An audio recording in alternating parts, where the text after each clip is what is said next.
वाह भाई वाह वाह खिलाड़ी वाह गोली गोली जात रही मिल गई लोटा ओ बोला भौजी के देनी दुगो भइल बेटा बोला हाय रे हार जी भौजी का बात है नोच दा अरे अहिमती लागा ना भैया मरोला कैसे के पीसी हरा दिया आई मट्टी लगा ना भैया मरोला कैसे के पीसी हरा दिया कैसे के पीसी हरा दिया कैसे के पीसी हरा दिया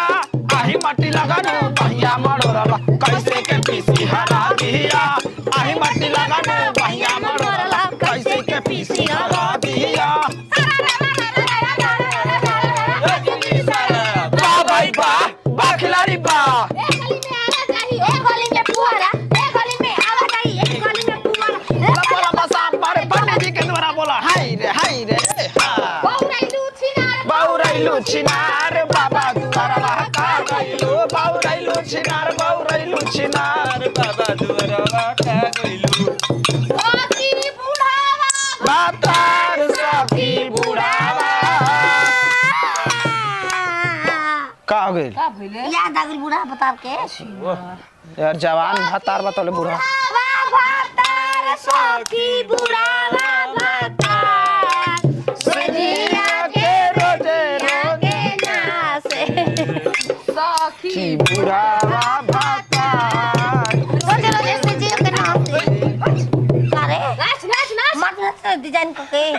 तू का जन बिछिंदी हई लतिया का दिन भर खाना खाए पिए वाला के ना हां खाई पियो हां तार मजोनवा के हां मजनुआ के नंबर कोना हाथे कोना के पिचकारी गंगा पिचकारी घर हाथे अबीरा अरे के तारा हाथ या वीर रंगने होली के ले रख दिया अरे होली के अबीरा या मत में अरे ला अरे नया भइल सारा से पूरा रात भइल पीसी नया भइल सारा से पूरा भइल पीसी हमरा से फटल रे तारी आके किसी बोला हाय रे पिए चल में पिए टाइम देखे कौन छी पढ़े जाए ओकरा जाय तो हम न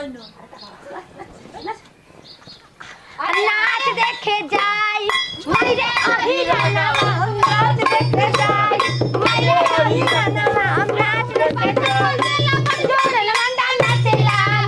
बाजा बाजा मन जोर लवंडा नाचेला हम नाच देखे जाई मेरे अहिराना हम नाच देखे जाई मेरे अहिराना हम नाच देखे जाई हम का हर हैप्पी होली गांव के पागल छिनार मेहरारू के हैप्पी खोला चोली गांव के छिनार छाटल झारो के के थप्पड़ मारा छिनार पर मार के तोरे नहीं करा